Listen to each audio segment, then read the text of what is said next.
programa de hoy tendremos Termoeléctrica de Warnes, un potencial energético para el país. Presentación del libro Comunidad, Nacionalismos y Capital en memoria de los 200 años de nacimiento de Karl Marx. Presentación del libro A Contracorriente. Populismo y proyectos progresistas, su análisis junto a Íñigo Errejón.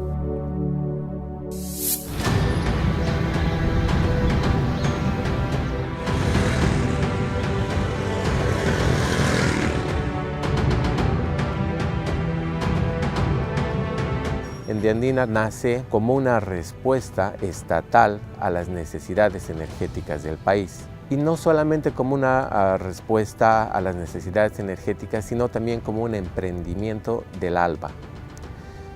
Y es uno de los proyectos más exitosos en cuanto al abastecimiento de energía en Bolivia.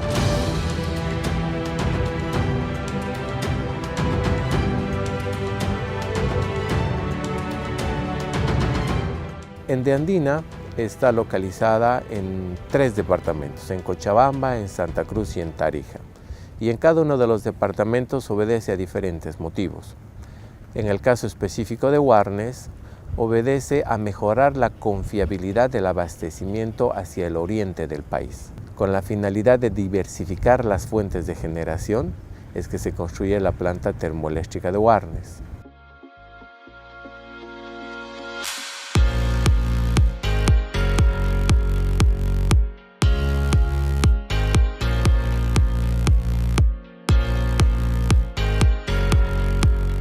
Mi nombre es Natalia Suárez Rubí y soy la ingeniera a cargo de seguridad y medio ambiente aquí en la planta termoeléctrica de Warnes.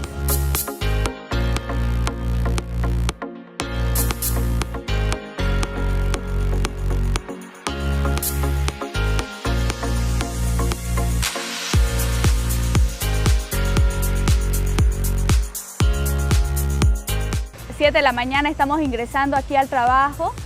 Y de ahí procedemos a hacer la firma de permisos de trabajo, tenemos charlas diarias de seguridad. Venimos a hacer lo que es la supervisión de seguridad en el sitio, porque lo que buscamos es el bienestar de nuestro personal trabajando en el sitio.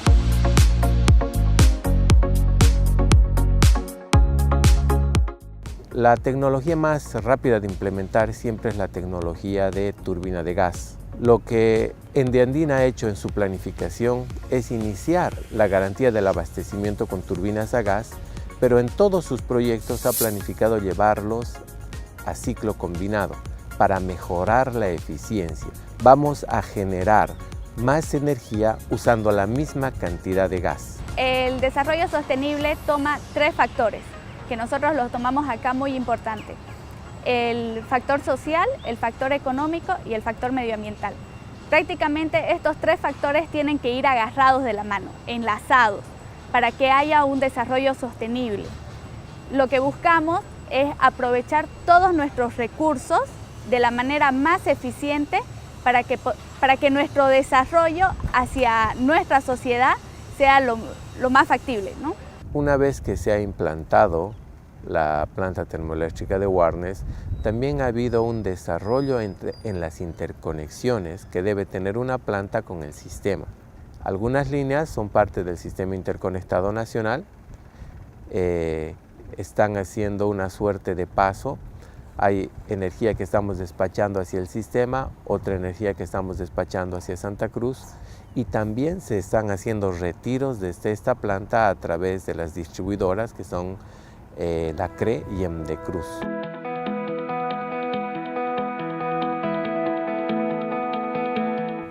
La generación de energía eléctrica de manera eficiente y confiable apoya de manera decidida al desarrollo de una sociedad, porque le da las herramientas que necesita la sociedad para progresar, no por tener energía en sí, sino porque lo que la energía le significa a la sociedad.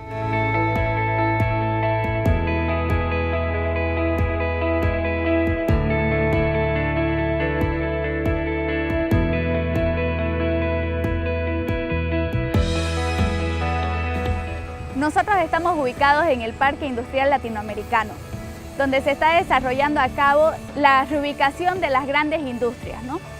Al estar nosotros acá, estamos asegurando a esas industrias que tengan su energía y poder desarrollarse de manera eficiente.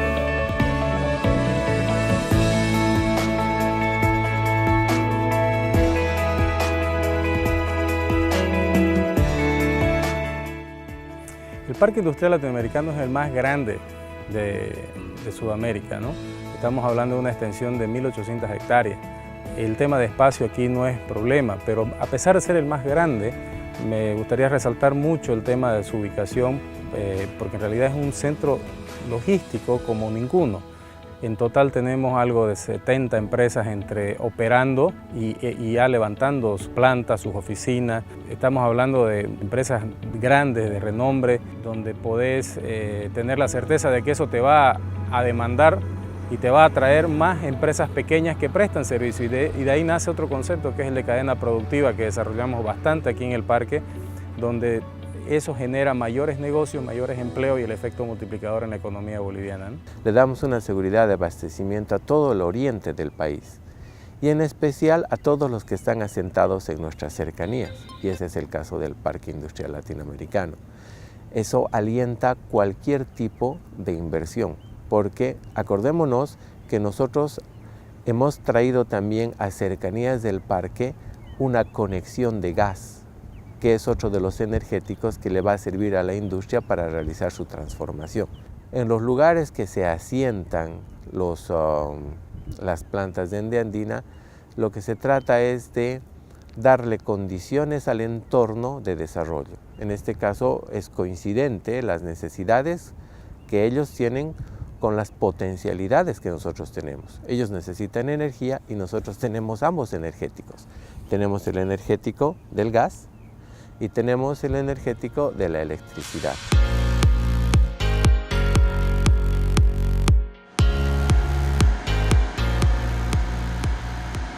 Yo soy Alex Rodas Campos, soy de Guarne. Aquí estamos en el Parque Industrial Latinoamericano, ubicado en Guarne.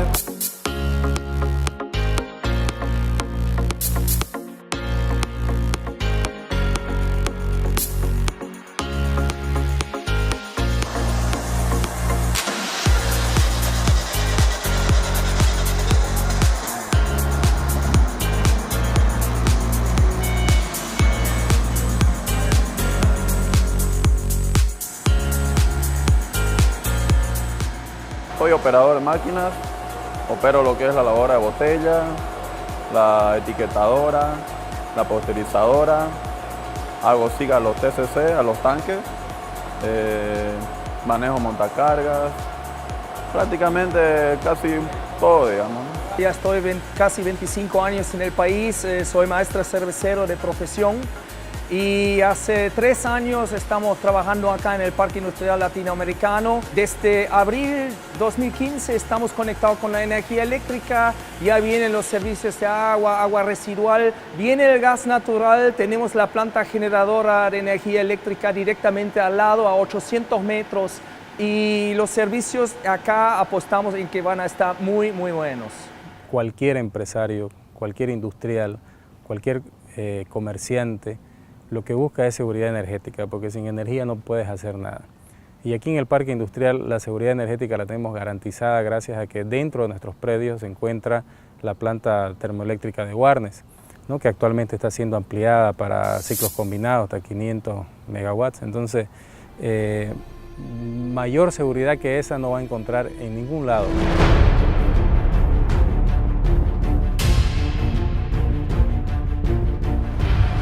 Sí, va a tener mucho desarrollo lo que es la provincia de Guarne, todo Santa Cruz, porque muchos inversionistas, ¿no?, van a invertir su dinero por acá en esta zona, van a venir gente de otro lado, de otros países, y bueno, vienen a poner su grano de arena acá, ¿no?, para dar nuestro empleo a todos nosotros, ¿no? Realmente el Parque Industrial Latinoamericano conjuga lo que es el binomio perfecto, ¿no? Es cuando la iniciativa privada y la iniciativa pública persiguen un solo fin, que es el desarrollo de una región, ¿no? Y esa región es aquí en la zona norte, en Santa Cruz, en Guarnes, Estamos trabajando de manera pujante para poder lograr el objetivo de que todos los bolivianos tengan acceso a la electricidad, porque la electricidad es desarrollo en todos los sentidos.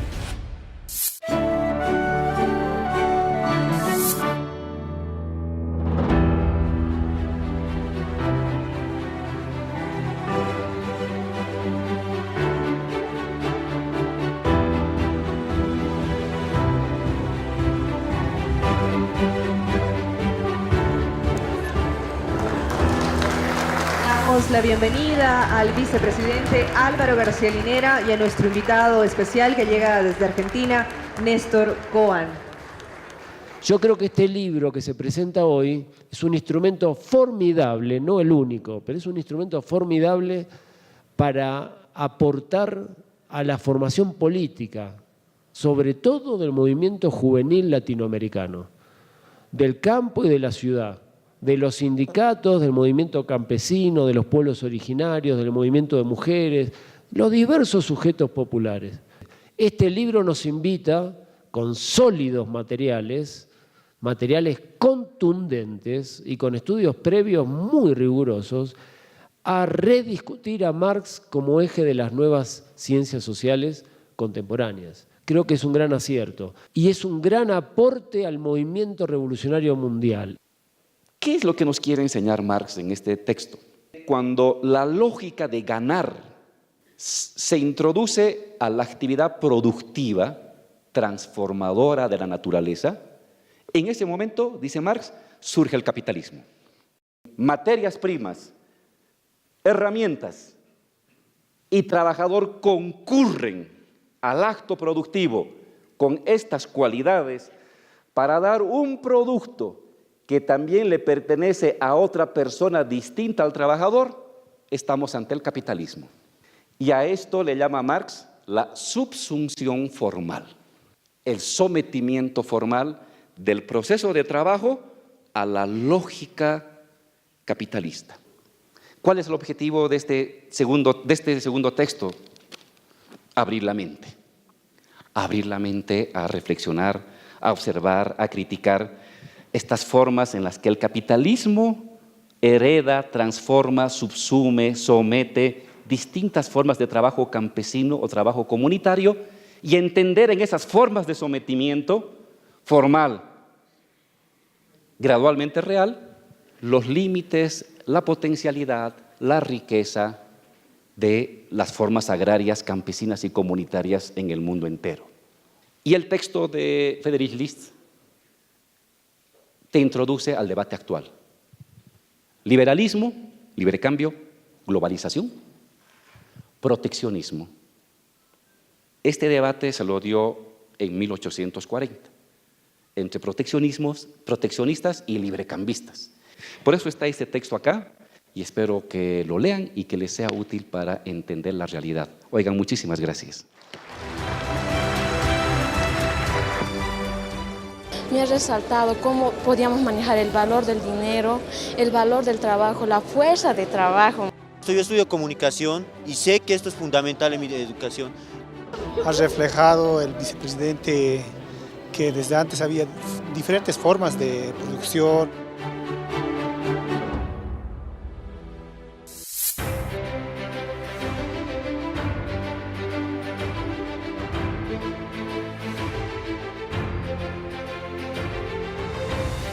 Ahora creo que la vicepresidencia se ha vuelto una casa más para nosotros, los que estamos buscando informarnos, buscando conocer cosas. Entonces es genial tener la vicepresidencia abierta. Me parece muy interesante que haya nuevas propuestas, nuevas sugerencias y nuevos conceptos que puedan aportar, y más que todo al contexto boliviano.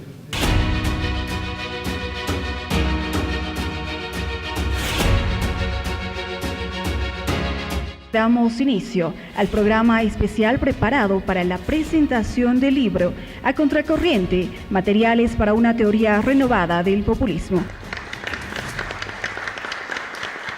El concepto del populismo, la tradición de pensamiento populista, ayuda a poder pensar otros escenarios de la política, ¿no? Entonces, en ese sentido, nos parece que es también muy enriquecedor. Desde el ámbito de la teoría se lo ha intentado erradicar al populismo, siempre se ha dicho que el populismo ya estaba muerto y una vez más el muerto resucita. Entonces, bueno, si el muerto resucita, pues tocará pensar otra vez. Este volver a pensar y a luchar, volviendo a pensar el problema del Estado sin descartarlo, nos lleva también a no solamente a ver que el concepto populismo no tiene un significado final y no tiene un arraigo territorial, sino que tiene una virtud en términos de que nos permite reflexionar sobre ciertos procesos que habían sido invisibilizados. La política como conflicto y la idea del caudillismo indómito se asociaban en este pensamiento dominante a diversas imágenes del populismo y habían construido una narrativa y una comprensión de la política que finalmente colocaba al populismo como el otro lado de la democracia, como la bestia negra de la normalidad institucional y como aquello que debía ser extirpado del juego político y de la comprensión de la transformación. La República Popular en América Latina no es otra cosa que el populismo, es otro nombre para el populismo. La contraposición en América Latina no es entre república y populismo, es entre una cierta forma antidemocrática, antipopular de república y otra cosa que podemos llamar, porque los pienso como sinónimos estrictos, populismo o república democrática, cuya historia arranca en efecto en las grandes jornadas revolucionarias en todos nuestros países a comienzos del siglo XIX y llega hasta los populismos tan interesantes que hemos conocido y que seguimos conociendo en este periodo de punto de inflexión de los procesos latinoamericanos que estamos protagonizando.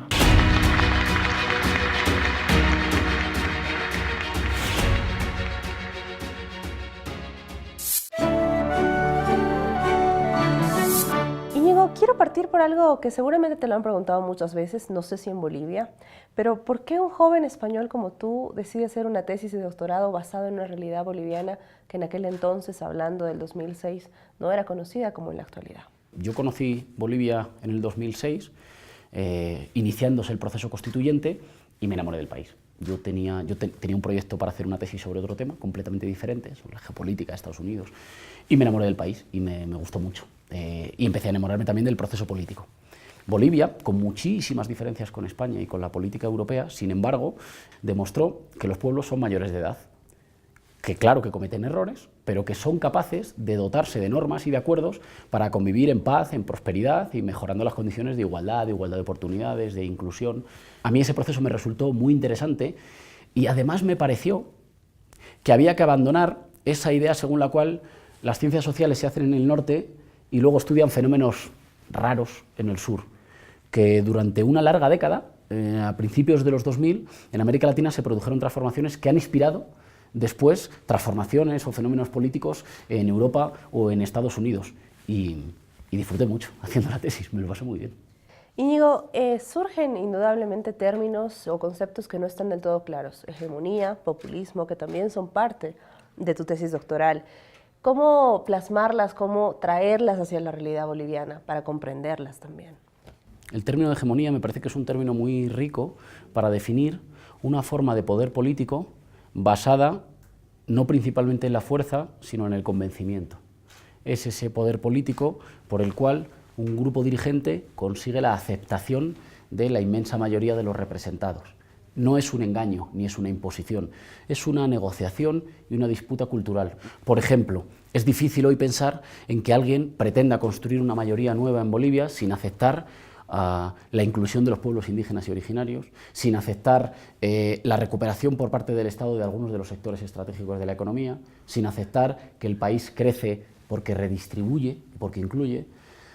Eso significa que hay ciertas ideas que antes eran ideas de un grupo y que hoy se han convertido en ideas que presiden la vida política y social, son ideas de todo el país. La hegemonía, los críticos a veces liberales o conservadores nos dicen que es una forma autoritaria o impositiva. Por lo que respecta al populismo, es un término muy resbaladizo, porque se le aplica a fenómenos muy diferentes, a fenómenos incluso contrapuestos a veces. En mi opinión, tiene que ver fundamentalmente con el resurgir del pueblo como sujeto colectivo, que es una idea en realidad mucho más civilizada que la de la ley de la jungla, que la ley del sálvese quien pueda o la ley del más fuerte. Es, digamos, volvamos a pactar para asegurar nuestros derechos como individuos, pero también como comunidad. Y nuestros derechos como comunidad tienen que ver eso, con no vernos fragmentados por la pobreza, por la escasez, por el temor a qué será de nosotros el día de mañana. Creo que en todas partes emerge esa idea de pertenencia a una comunidad que te cuida. Hemos abandonado felizmente aquella etapa de los 90 largos en las que se nos decía que los individuos solos, fragmentados, aislados, vivíamos mejor. Es mentira. Las sociedades que más crecen, las sociedades económicamente más prósperas, socialmente más justas, democráticamente más fuertes, son las que están más unidas, son las que tienen un proyecto colectivo, no solo un conjunto de proyectos individuales.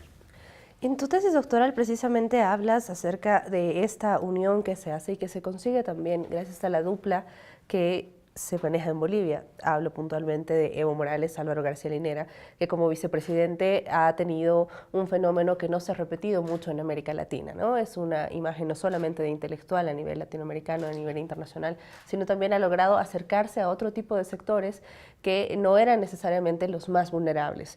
¿Cuál es la importancia de esta también conjunción entre los dos?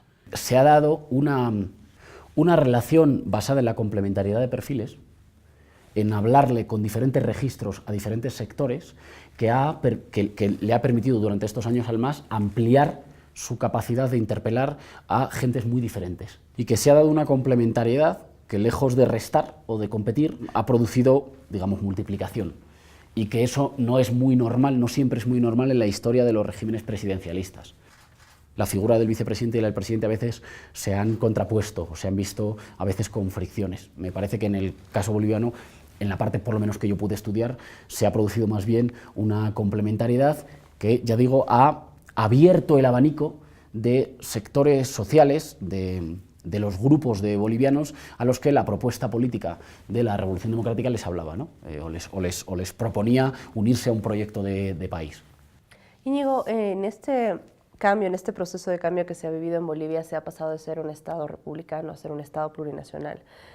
¿Qué similitudes, qué posibilidades, qué viabilidad existe de que ocurra algo similar en España, teniendo en cuenta el caso de ustedes puntualmente del pueblo de Cataluña?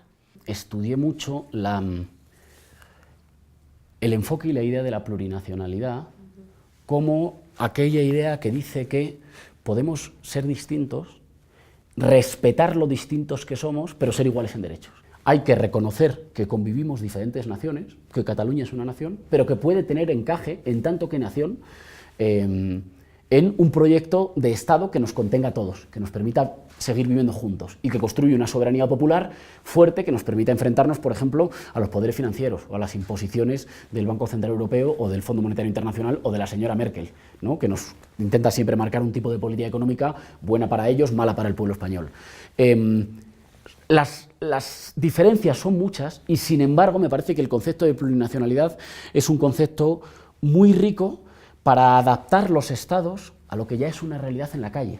Yo creo que eso no debilita a los estados, sino que eso los fortalece, porque los hace de todos. Y al hacerlos de todos y hacerlos que mucha más gente sienta que son el suyo, que no es una cosa lejana allá en la capital, allá en la ciudad, allá muy lejos de mi casa, sino que habla también tu idioma, se expresa en tus términos, reconoce tu autonomía, reconoce tu derecho de autogobierno, el Estado se ensancha, se enraiza más en la vida cotidiana de la gente y por tanto puede prestar más y mejor derechos.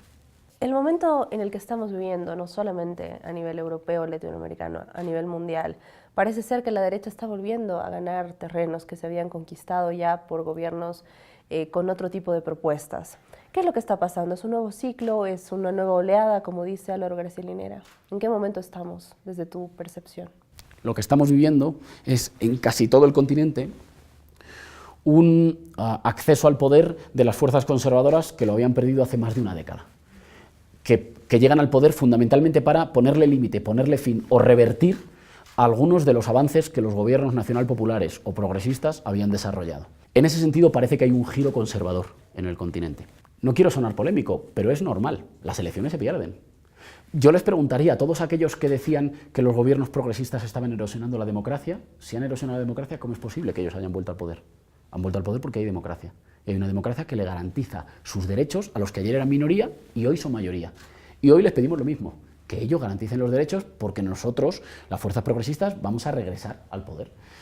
Y es normal que gobiernos populares que han gobernado durante 10, 12, 14 años sufran desgaste. Aunque solo sea porque el tiempo desgasta todo. Es normal. Ahora bien, sería terrible que en la nueva oleada de gobiernos progresistas en América Latina se tuvieran que hacer las mismas tareas de principios de los 2000. Heredaran países otra vez deshechos, sin industria propia, sin soberanía económica, con millones de personas en la indigencia o en la pobreza. A eso no se puede volver. Y al mismo tiempo, creo que los procesos tienen que tener una discusión sobre dos temas. Perdona que me extienda, pero me parece de calado. La clase media y los jóvenes. Con respecto a los sectores medios, los procesos progresistas en América Latina, los gobiernos progresistas, han vivido una paradoja. Sus políticas sacan a millones de personas de la pobreza y a muchas de esas personas las ascienden a la clase media, y algunas de esas personas, y están en su derecho de hacerlo, cuando llegan a la clase media, abandonan, dejan de votar a los proyectos que les cambiaron la vida. Están en su derecho de hacerlo. Pero hay que plantearse cómo relacionarse con esa gente, porque no les puedes seguir hablando como hace 10 años, porque ellos ya no son los mismos. Y no son los mismos por el éxito de tus políticas. Ahora bien, si les has cambiado la vida, no les hables como lo que eran hace 10 años, como si te siguieran dando las gracias por las políticas de hace 10 años. Porque afortunadamente ya no te las dan. ¿Y sabes lo que significa que no te den las gracias por esas políticas? Que entienden que esas políticas son derechos suyos por ser ciudadanos. Eso es una inmensa victoria que hace de muchos de los países más justos. Ahora bien, hay que hacer un nuevo pacto con ellos. Un nuevo pacto de acuerdo con sus necesidades y expectativas de hoy, no de hace 5 años. Y luego con la juventud. Porque la juventud, en muchos casos, además en países con una pirámide demográfica muy joven, con muchos jóvenes, se incorporan a la vida política sin haber conocido lo que hubo antes. Y eso puede hacer no valorar lo suficiente las transformaciones en marcha, que han nacido y han crecido en un país más justo, más próspero, más soberano, más integrado. Hay que trabajar, formar y cuidar a las nuevas generaciones, porque aunque no hayan vivido el origen, son sin duda los portadores del resto de las transformaciones, y hay que dar una batalla intelectual fundamental.